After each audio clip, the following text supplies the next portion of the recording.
자, 우리가 생물의 특징 중에 하나가 환경에 적응하는 과정에서 서로 다른 환경으로 생물들이 나눠 가는 과정, 그 과정에서 특정 환경에 잘 적응하도록 진화됩니다라고 하는 게 생명의 특징이라고 했었습니다. 이 진화할 때 진짜가 앞으로 나아갈 진짜라는 한자어인데요. 그러다 보니까 이 진화의 방향이 항상 뭔가 개선되는 방향이라고 생각할 수가 있습니다. 그런가요? 아니요. 그렇지 않습니다. 진화는 하나의 종이 서로 다른 종으로 나눠지는 거예요. 그랬어요? 그래서 진화는 오히려 종이 나눠지는 종의 분화가 오히려 더 맞는 말 되겠습니다. 특정한 환경에 그래서 건조한 환경에 맞춰서 진화하고 습한 환경에 맞춰서 진화하고 더운 환경에 맞춰서 추운 환경에 맞춰서 그렇게 종이 나뉘어지는 나눌 뿐이라고 하는데요. 분화가 오히려 더 옳은 말이 되겠다 하겠습니다. 근데 특정 이 진화의 방향으로는 대체적으로는 이렇습니다. 예. 그래서 원핵생물에서 진핵생물로 단세포에서 다세포생물로 해양생물에서 육상으로 그래서 좀 더 다양해지는 게 일반적인데요. 반대로 육상에 있다가 물론 다시 되돌아간 놈도 얼마든지 있어요. 대표적인 것들이 이제 고래 같은 놈들이 되겠죠. 그래서 대체로 진화의 방향은 좀 더 단순한 놈에서 복잡한 기능을 가지는 이런 방향으로 하겠지만은 또 얼마든지 복잡한 부분이 또 단순화될 수도 있습니다. 그래서 이 진화는 방향성이 없다 되겠습니다. 그래서 이 진화의 증거가 있겠는데요. 물론 이 진화를 부정하는 여러 종교쟁이들이 좀 있긴 하죠. 진화 증거로서 첫 번째 화석상의 증거가 있겠습니다. 오래된 지층에서부터 최신의 지층까지 오가면서 생물종이 어떻게 변화되는지 하는 것들인데요. 대표적으로 말의 화석을 보도록 하겠습니다. 아주 오래된 지층에서는 말이 개 정도 수준이에요. 근데 점점점 진화되면서 몸집이 커지고 그 발가락도 발굽의 형태로 바뀌는 이런 형태를 봤습니다. 초창기 이런 조그만 말은 어디서 살았을까요? 숲에서요. 그렇죠. 조그만 놈들이 숲에서 살았어요. 근데 숲에 풀이 많을까요? 아니요. 숲은 풀이 많지 않아요. 그럼 어디로 가고 싶어? 초원으로 나가고 싶어요. 그건 풀이 잔뜩 있거든요. 문제는 거기는 자기 잡아먹겠다는 포식자들도 굉장히 많죠. 뭐 사자도 있겠고, 하이에나도 있겠고. 또 뭐 누구도 있을까요? 호랑이, 치타, 해파리. 호랑이는 초원에 살지는 않습니다. 뭐 치타, 퓨마 뭐 이런 놈들이 있겠네요. 그런 놈들을 피해서 달려야 될 것 같습니다. 그러면 작은 몸집보다 큰 몸집이 아무래도 좀 더 빨리 달리기 좋겠습니다. 또한 이건 우리 발은 뼈가 몇 개 정도 있을 것 같습니까? 발목아래로 30개. 한 30개 정도 뼈가 있습니다. 이런 많은 뼈들은 이제 인대라든지 이런 것들과 연결돼서 우리는 두 발로 서고 몸의 균형을 잡는 데 있어서 이게 유용한 발입니다. 빨리 뛰기 위한 발은 아니에요. 사람 뭐 빨리 달려봐야 100m 그렇죠. 뭐 10초 전후로 해서 뛰죠. 그렇겠습니까? 근데 무사히 볼트도 동네 똥개보다 못 달려요. 동네 똥개 훨씬 더 잘 달리죠. 고양이가 더 많아요. 동네 똥개니까. 그래서 그러니까 무사히 볼트도 이거 새끼 발가락 하나 다치면 어때요? 잘 뛸까요? 그러지 못합니다. 그래서 발굽의 형태로 되어 있는 이렇게 몸이 진화되는 것을 볼 수가 있습니다. 또한 말은 주식이 뭡니까? 당연히 풀이잖아요. 풀은 그 안에 들어있는 영양소를 온전히 다 섭취하기가 힘들어요. 그래서 말똥, 소똥 또는 코끼리똥 이런 똥들은 소화되지 못한 영양소들이 엄청나게 많습니다. 그래서 소똥이 떨어지고 말똥이 떨어지고 코끼리똥이 떨어진 그쪽엔 거기서 또다시 식물이 피고 식물이 꽃이 피고 그게 뭐 소똥물이 말똥물이 한다는 그런 건축물도 꼬이고 하고 있습니다. 그래서 풀에 있는 영양소를 어떻게든 좀 더 잘 흡수하겠다고 초식동물 보면 장이 굉장히 길죠. 소, 장 엄청 길잖아요. 심지어 반추동물인 소는 위가 4개 되어서 한번 소화시키면 다시 개워서 또 씻고 하는 그런 과정을 볼 수 있습니다. 그런데도 불구하고 영양분이 그렇게 많이 흡수하지 못하네요. 그래서 조금이라도 더 영양분을 흡수하려고 하면은 풀을 그냥 뜯어서 삼켜야 될까요? 아니면 잘 갈아야 될까요? 갈아야 잘 갈아야 되겠죠. 그래서 말의 이를 보면은 처음에는 그렇게 뭐 이가 우두투들하지 않은데 밑으로 가면 우두투들하게 돼갖고 잘 풀을 갈아 먹을 수 있게. 그래서 영양 섭취를 좀 더 잘할 수 있게 그렇게 진화된 흔적들. 그래서 화석상의 흔적들로 말의 화석을 봤는데 발가락이 발 구멍 형태로 진화한다든지. 네? 그래서 어금니가 훨씬 더 크고 그리고 복잡해지는 것을 그래서 잘 갈아 먹을 수 있게 하는 것을 몸집이 작은 몸집이 큰 몸으로 변화된 것들 이런 것들이 화석상의 증거로서 제시할 수가 있겠습니다. 이해됐습니까? 두 번째 비교 해부학상의 증거가 되겠는데요. 비교 해부학상의 증거는 상동기관과 상사기관 그리고 흔적기관 등으로 소개될 수 있겠습니다. 상동기관은 근본 똑같아요. 사람의 사람의 손과 사람의 팔과 개의 앞다리 그리고 뭐 고래의 앞 지느러미, 박쥐의 날개, 새의 날개 이런 것들은 기본적으로 앞다리라는 것은 똑같다는 거죠. 근데 뭐가 다릅니까 하는데 사람의 팔은 아무래도 물건을 던진다든지 짚는다든지 이런 데 특화됐습니다. 개의 앞다리는 달리는 데 좀 특화되겠죠. 박쥐의 날개, 실상 박쥐의 날개는요 요 그 막이 발가락 요 사이에 막이 있습니다. 그래서 이렇게 나는 거예요. 나는데 특화된 거죠. 그러면 돌고래나 고래의 앞발은 지느러미로 헤엄치는데 특화된 것을 볼 수 있습니다. 근본은 같으나 하는 일 때문에 모양이 달라져 있는 그런 것을 상동기관이라는 게 있습니다. 그러면 상사기관은 근본은 달라요. 근데 하는 일은 똑같아요. 잠자리 날개는 표피가 되는 겁니다. 새의 날개는 앞다리입니다. 근데 근본은 뭐다? 하는 일은 둘 다 하늘 나는 대로 똑같다는 거죠. 이해됐습니까? 그런 것들을 상사기관이라는 이름을 쓰겠다고요. 고구마는 뿌리의 영양을 저장합니다. 맞나요? 감자는 줄기의 영양분을 저장하죠. 근데 어쨌든 영양을 저장한 건 똑같죠. 양분을 저장된 거예요. 근본은 달라도 말입니다. 이런 것들을 상사기관. 근본이 다르지만 하는 역할은 똑같다는 게 상사기관이 되고 있습니다. 아까 말했지만 복잡한 것들이 단순화될 수도 있어요. 육사에 사는 분들이 태양으로 들어갈 수도 있어요. 흔적기관. 과거에는 있었지만 지금에 와서는 기능을 안 하다 보니까 말 그대로 퇴화되면서 흔적 만드는 거. 옛날에 사람들도 실제로 사람이라고 좀 그러겠지만 어쨌든 원시 인류들은 적이라든지 또는 뭐 다른 동물들의 위험에 대해서 빨리 파악하기 위해서 귀를 조금 움직이는 개나 고양이처럼 귀를 조금 움직이는 그런 기능이 있었을 겁니다. 지금도 우리한테는 동이근, 동은 움직일 동자, 이는 귀자 근육입니다. 귀를 움직이는 근육이 흔적기가 남아 있습니다. 근데 불을 피우고 집을 짓고 성체를 쌓는 과정에서 적이라든지 또는 다른 야생 동물의 침입이 이제 자유로워지죠. 거기에 대해서 걱정 안 해도 되겠네요. 말 그대로 발 뻗고 자도 되겠네요. 귀를 조금 움직일 필요가 없어졌습니다. 그게 오랫동안 되다 보니까 말 그대로 흔적만 남은 그게 흔적기관입니다. 사람 꼬리뼈도 마찬가지죠. 초기 원시 인류는 나무 위에서 살고 몸의 균형을 위해서 꼬리를 움직일 필요가 있었을 텐데 직립보행하는 과정에서 땅에 내려와서 사는 과정에서 이제 꼬리가 필요 없어지면서 흔적만 남는 게 그런 꼬리뼈로 생각될 수 있습니다. 이해됐습니까? 그래서 비교 해박상의 증거로서 상동기관, 상상기관 그리고 흔적기관에 대한 내용을 보셔야 되겠습니다. 이해나요?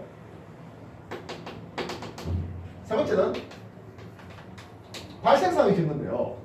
척추동물하면 어류, 양서류, 파충류, 조류, 포유류 그렇게 5가지의 척추동물을 보게 있습니다. 성체를 보면 당연히 물고기하고 사람하고 다르죠. 누가 봐도 다릅니다. 성체는. 또는 뭐 막 알에서 깨어난 또는 이제 막 태어난 애들 봐도 다릅니다. 그런데 초기 발생, 다시 말하면 수정란에서부터 출발되는 초기 배아 상태를 보면 굉장히 유사해요. 우리가. 심지어 포유류는 물속에 살 이유가, 사람은 물속에 살 이유가 없는데 아가미 구멍 같은 것들까지도 심지어 똑같이 있습니다. 초기 발생 단계는 뭐하나? 비슷하다는 것은 아마도 공통조상, 어리부터 포유류는 공통조상에서부터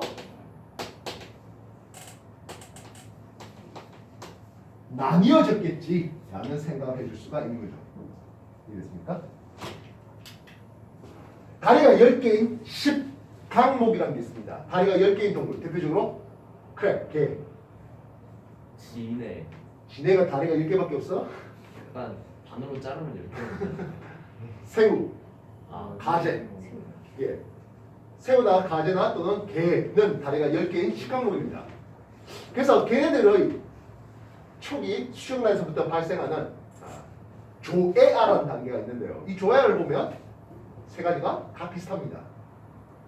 이건 새우 건지 가재 건지 잘 구분이 안 될 정도입니다.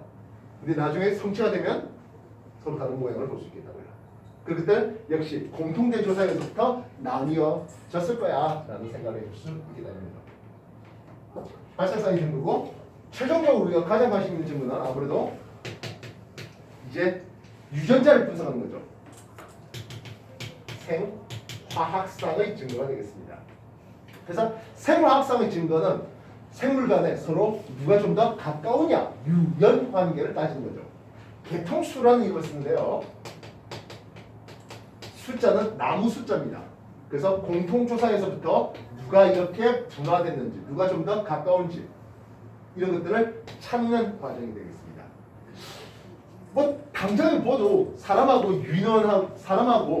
뭐 오랑우탄하고 소를 보면 당연히 오랑우탄이 좀 더 사람에 좀 더 가까운, 그래서 사람과 오랑우탄이 최근에 분화됐다는 생각은 해줄 수 있습니다. 눈으로만 보면 말이죠.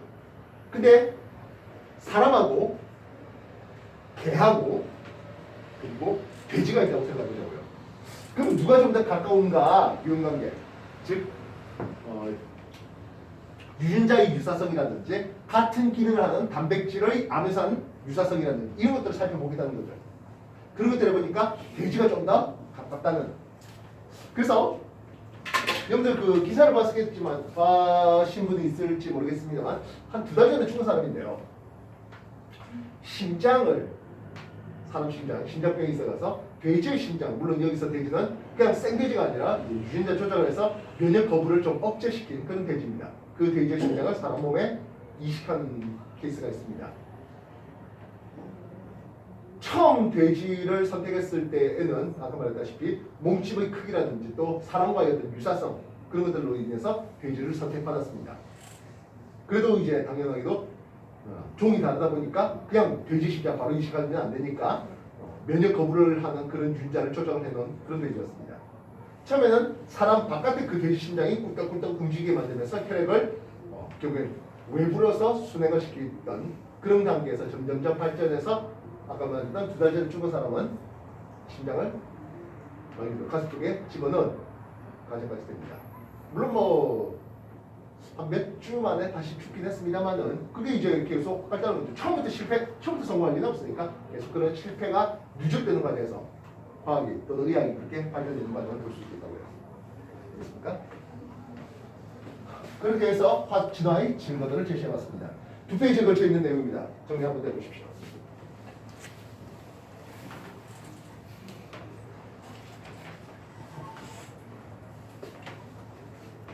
짜잘짜잘한 거 좀 많이 봐주십시오.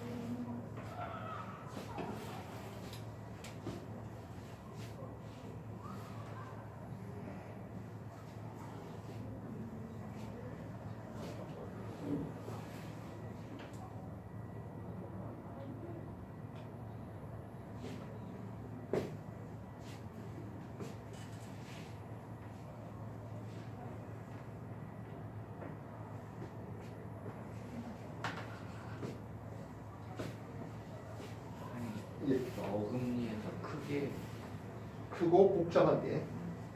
그래서 풀을 좀 더 잘 갈아가지고 영양소의 획득을 좀 더 쉽게 만들습니다.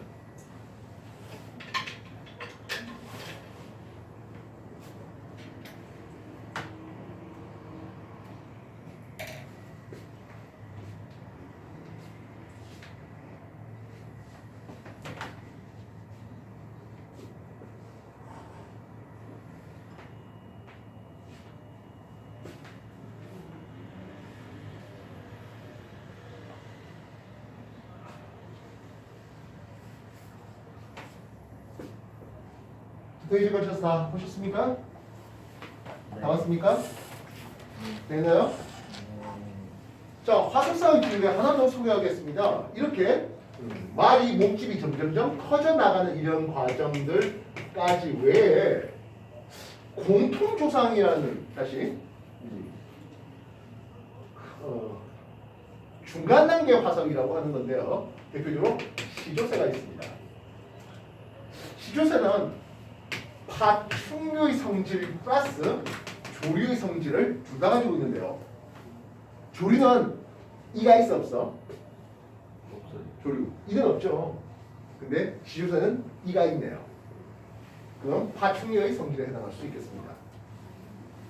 비늘로 덮여 있네요. 비늘이 있겠다는 것은 누구의 성질입니까? 파충류의 성질이 되겠죠.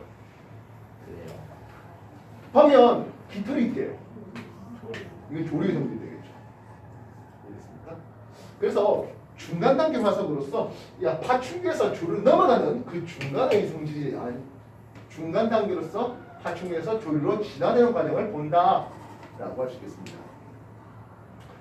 요즘에 와서는 공룡의 복원들을 보면 꽤 새와 함께 그려놨습니다. 주라기 공원이라든지 또는 여러분 어릴 적에 보는 공룡들의 그림을 보면은 뭐 현재의 파충류를 그냥 확대해 놓은 것과 유사한 그림인데요. 요즘의 것은 깃털이 달린 그런 게 공룡이지 않을까 하는 생각을 하고 있습니다. 왜냐하면 우리가 공룡의 화석들은 발견했잖아요. 근데 공룡 실제 피부의 형태라는 이런 것들에 대한 화석은 상대적으로 적습니다. 물론 지금에 와서 그런 것들을 발견한 화석들도 몇몇 가지 있습니다.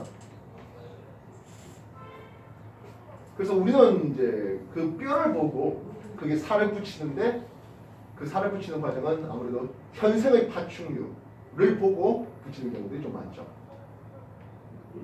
만약 먼 훗날 인류가 아닌 인류의 다음 세대가 고래의 화석을 보면 어떤 그림을 그릴까요? 복원도를 그리면 인류처럼 고래 어 고래 그림을 그리면 예를 들어서 뭐 이런 게 고래 느낌 나죠. 예? 꼬리가 없어. 고래 저기 가지 아니에요? 뭔지 모르겠는데 이렇게 보면 가시인데 근데 꼬리를 고래를 그릴까요? 근데 고래 꼬리는 이렇게 수직으로 돼 있지 않고 수평으로 돼 있어요. 지느러미 오징어지. 근데 뼈를 보면요 이쪽 파트에 해당 뼈가 없어요. 예? 없어요? 예. 왜요? 외우도 뭐 저도 여기에 뭐 이제 기름이라든지 이런 걸로 차이 보고요. 그래서 고래 뼈는 이런 식으로 뼈가 있어요.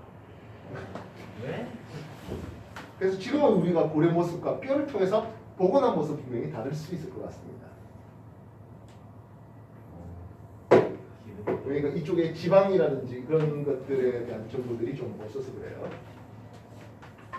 자, 여기 옆에 썼습니다만 이런 진화에 대해서 이런 방향, 이런 이유로 진화가 됐어요 하는 진화 이론에 대해서 소개하도록 하겠습니다. 진화설이라는 이름을 썼는데요. 첫 번째는 현재로서는 인정받지 않고 있습니다. 근데 왜 진화설을 얘기하겠습니까 하면 라마르크의 불용설이라는 겁니다. 얘는 한 개체가 획득한 형질이 다음 세대로 유전되고 이 획득 형질이 더더더 발달되는 과정에서 현재의 생물들이 이 다양한 생물들이 만들어졌어요 라고 하는 게 라마르크의 불용설입니다. 목이 짧은 기린이 높은 데 있는 먹이를 먹겠다고 삐쭉 사다가 하다 좀 더 목을 늘리는 과정에서 목이 좀 늘어났고 그 기린이 새끼를 낳았는데 목이 긴 채로 태어났고 또 더 늘리고 새끼를 낳고 또 더 늘리고 해서 지금의 긴 목을 가진 기린이 만들어졌어요 라고 하는 게 라마르크의 용부용설입니다. 이거 인정받을까요? 못 받는데요. 왜냐하면 획득한 형질, 내가 획득한 형질은 다음 세대 넘어가면 못 넘어가? 못 넘어간다는 뜻이에요. 생시세포에 영향을 주지 않거든요. 내가 사고 오른팔을 잃었어. 내 새끼 오른팔 없는 채로 태어날까? 김종구야 애를 낳으면 애가 근육 빡빡하게 하고 태어날까? 그러지 않겠다는 거죠. 근데 왜 나만 그 용부용설을 지도화설의 맨 앞장에 소개하겠습니까? 웃긴 건 예전 2000년 전에 그리스 시절에도 생물이 바뀔 수 있다는, 다시 말해 진화될 수 있다는 개념은 그리스 시절에도 있었습니다. 그러다가 중세 과학의 암흑기 누구 때문에? 기독교 교황 때문에. 아, 기독교 교리는 하나님이 한 방에 모든 걸 다 만들었대. 뭐 한 6일에 걸쳐서 만들었는지 모르겠지만 어쨌든 그게 하나님이 모든 걸 다 만들었으니까 변화되지 않는다고. 진화 그딴 건 없다고 얘기를 했습니다. 생물이 하나님이 한 방에 모든 걸 다 만들었으니까. 심지어 그 뻘짓하는 어떤 놈은 이제 지구 역사 한 6천 몇 년 됐다고 그렇게 얘기하는 사람도 있고요. 6천 몇 년 전이면 이집트에서 뭐 하고 있었을까요? 지금부터 6천 몇 년 전이면 피라미드 만들고 있습니다. 근데 벌써 피라미드 만들고 있었습니다.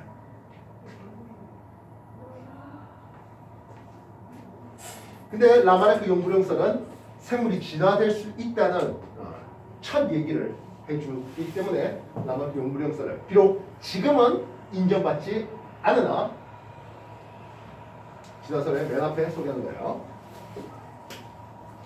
그렇다면 현재 진화의 가장 큰 근본은 뭡니까 하면 당연히 자연 선택설이 되고 있습니다. 이게 설하니까 이론이 아닌가? 이론이다, 말만이다 라고 하지만 진화는 당연히 현상이에요. 일어나고 있는 거예요. 돌덩이 원자 설처럼 틀린 부분이 있는 그런 것은 아니에요. 다음에 자연 선택설은 과잉 생산. 개체가 자연이 품을 수 있는 것보다 더 많이 생산됐어요.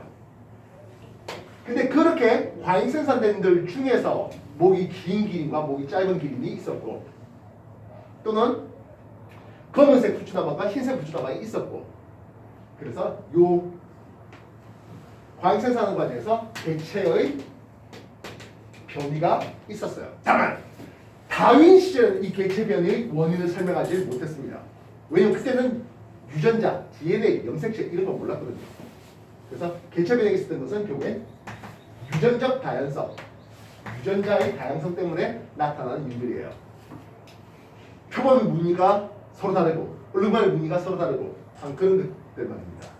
이런 개체 변이가 있었는데 이 개체 변이 원인을 다윈은 설명하지 못했습니다만 후대에는 이 개체 변이의 원인에 대해서 설명이 되었습니다.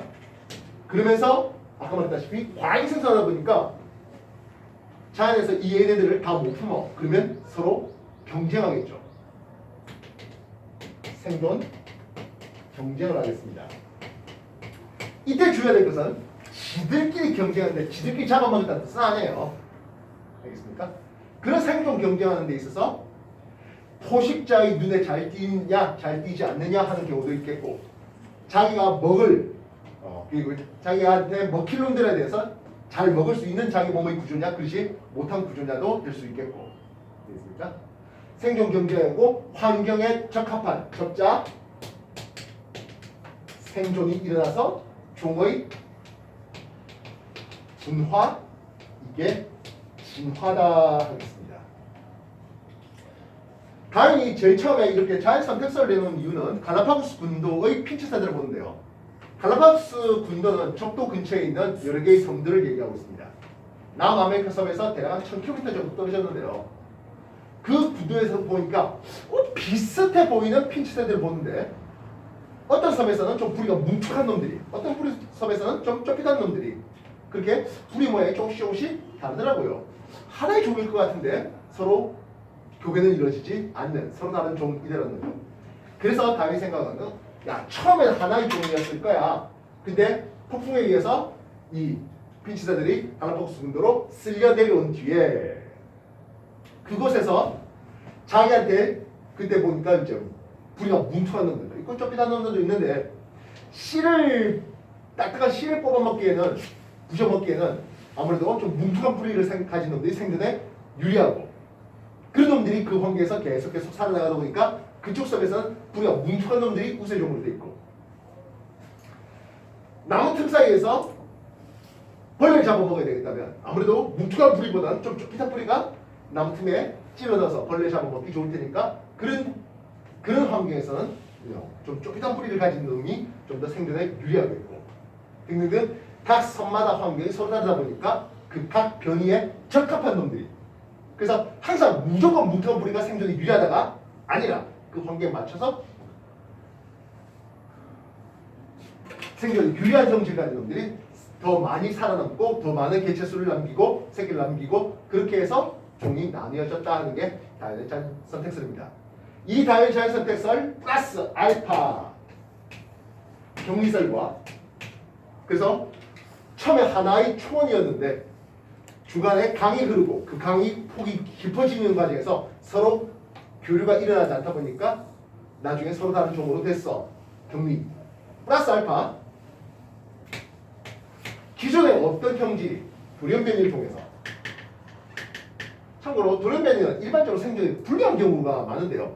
생존에 유리한 돌연변이가 나온다면 그놈들이 개체가 더 생존 유리하겠고 유리했다면 그렇게 해서 개체를 더 많이 만들겠고 그래서 서로 다른 종으로 나뉘어졌어 하는 다인 자연선택설 플러스 현재로선 경설과 돌연변이설을 두 축으로 더 플러스해서 현대의 다 진화설을 소개되고 있습니다. 이해됐습니까? 좀 전에 다윈이 얘기했던 것들은 그 각 섬마다 먹이 환경에 따라서 생존이 유불리가 갈렸다면 이번에는 피식자의 눈에 띄냐 안 띄냐로 소개해보도록 하죠. 영국에 후추다방이라는 놈이 있는데요. 검은색과 흰색 후추다방이 있습니다. 흔히 공업 암화라는 이름을 쓰는데요. 숲이 깨끗했던 시절에 지류가 숲을 뒤덮고 하얀 지류가 뒤덮고요. 그때는 흰 후추다방은 상대적으로 보호색을 띄었습니다. 반면 검은색 후추다방은 포식자인 새의 눈에 좀 더 잘 띄었죠. 말했지만 이게 흰 후추다방과 검은 후추다방 둘이 싸운 건 아니에요. 포식자의 눈에 띄냐 안 띄냐 환경의 차이가 있을 뿐입니다. 근데 이제 환경이 급변했습니다. 산업혁명을 통해서 석탄을 태웠네요. 석탄을 태우는 과정에서 황산물들이 많아졌어요. 숲이 산성화됐습니다. 지류는 산성화해서 못 삽니다. 그래서 지류가 점점점 사라졌습니다. 또한 수컷냉이들이 날라왔네요. 이제 오히려 검은색 후추다방이 뭐가 됐다? 보호색을 띠게 된 거죠. 흰 후추다방은 오히려 새의 눈에 더 잘 띄게 됐습니다. 그래서 흰 게 무조건 생존이 유리해, 검은 게 무조건 생존이 불리해. 그게 아니라 그 환경에 맞춰서 생존의 유불리가 나눠진다는 거죠. 이해됐습니까? 사람은 남모양 적혈구라는 꽤 중요한 유전병이 있습니다. 적혈구 모양 말 그대로 남모양으로 되어 있어요. 동동그랗지 않고요. 우리나라에서 남모양 적혈구 빈혈증은 생존이 굉장히 불리하겠죠. 뭐 조금만 움직여도 금방 헥헥거리고 숨차고 그런 사람들이에요. 제대로 된 노동을 할 수가 없어요. 그래서 나는 이때껏 뭐 비속도 과다증이라든지 이런 사람들은 몇 번 보고 뭐 갑상선이 비대해진 뭐 이런 사람들은 몇 번 봤지만은 나이가 남모양 적혈 비혈증이에요 하는 사람은 단 한 번도 본 적이 없습니다.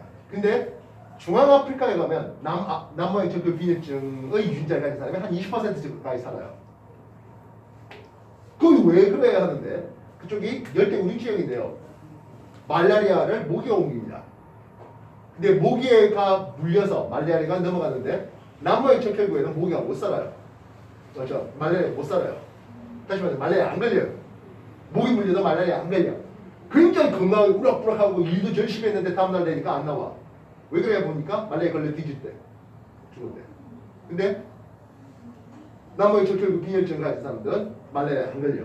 그러니까 좀 더 오래 살고 새끼도 많이 낳고 그러다 보니까 지금에 와서는 훨씬 더 다른 지역에 비해서 꼴등 많은 그 남모의 적혈 유전자를 가진 사람들이 그렇게 모여 살고 있다는 거죠.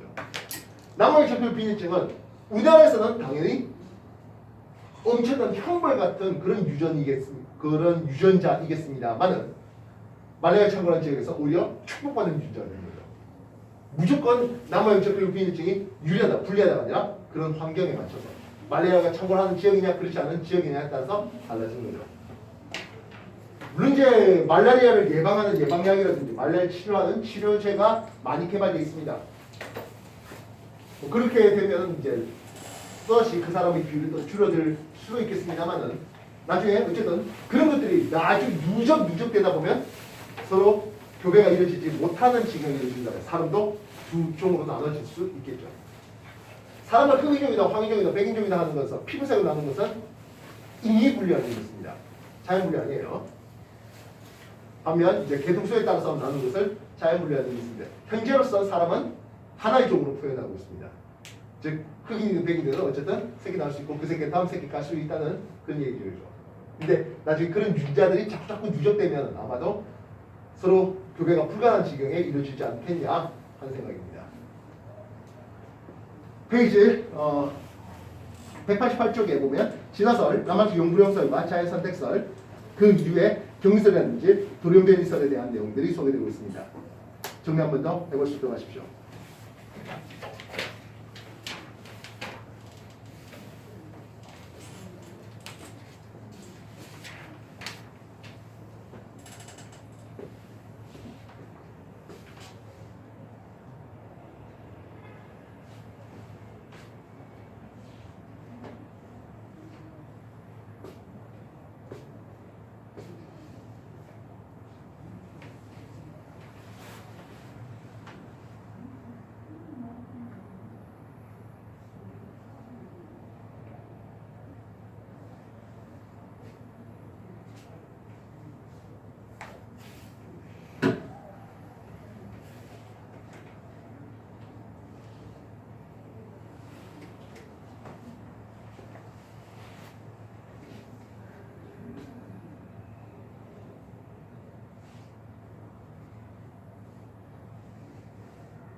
다윈이 자연선택설을 발표한 지가 대략 한 250여 년 정도 됩니다.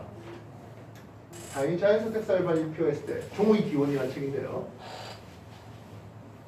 유럽 과학계에서 쉽게 인정받았을까요? 그렇지 못했죠. 그러면서 얘기한 게 뭡니까 하면 야 원숭이가 사람이 되냐고.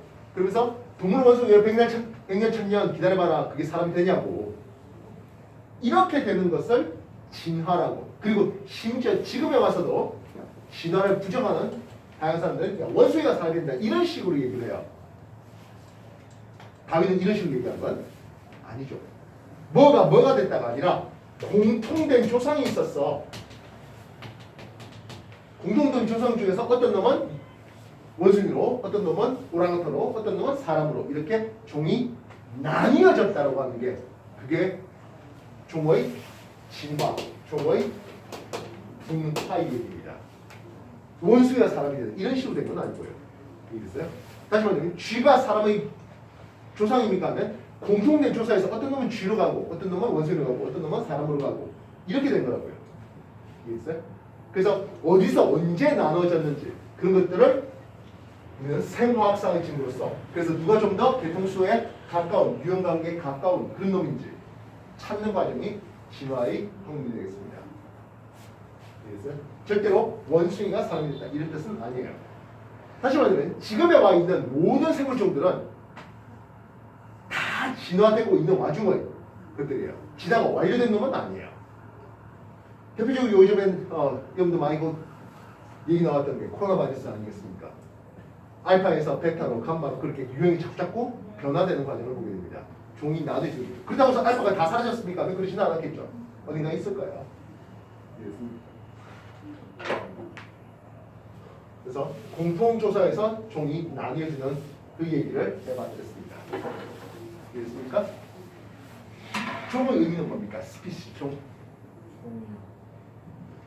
서로 예, 교배했을 때 생식 가능한 종이 나온다면, 즉 생식 경위가 없다면 같은 종, 그렇지 않다면 다른 종 됩니다. 이해됐습니까? 치와와와 그리고 뭐 욕시테리아 얘네들은 같은 종이다 아니다. 같은 종이죠. 교배 가능하잖아요. 그래요. 네. 그래서 믹스견 나오잖아요. 몰랐어요. 그래서 사람이 그 개나 뭐 고양이를 좀 개 뭐도 있죠. 뭐 푸들하고 뭐 불독하고 뭐 이런 식으로 하잖아요. 그런 것들은 특이 형질을 가진 놈들끼리 계속 근친교배를 통해서 만드는 거예요.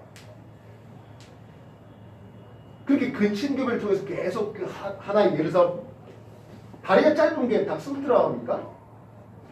그렇게 해서 다리 짧은 놈이 태어났다면 걔네들끼리 근친교배를 해서 더 짧은 다리를 만들어서 그렇게 이쪽에 육종을 하는 케이스인데요. 키우는 타입인데 그건 이쪽에 건강하지 못한 개체들이 계속 나올 수 있는 확률이 높죠.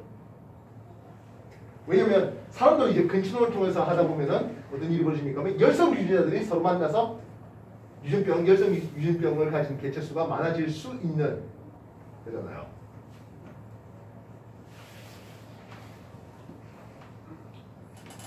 그래서 유전적으로 믹스견이 건강한 거죠. 기준은. 그래서 여러 유전자들의 조합을 통해서 혹시 환경에 또 대응할 수 있는 그런 것들이 있고 실제로 그렇게 그 특정으로 몰아놨을 때 그렇게 늙지 않은 나이에 관절의 무리라든지 이런 것들 가지고서 뭐 병을 키우는 경우들이 꽤 많습니다.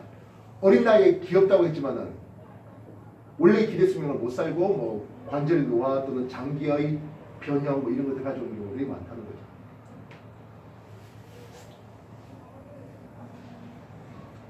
자, 페이지 두 페이지에 대한 내용 정리 다 됐으면 밑에 개념 확인 문제들과 플러스 알파 개념 다지기 문제들까지 해볼게요. 시작하십시오.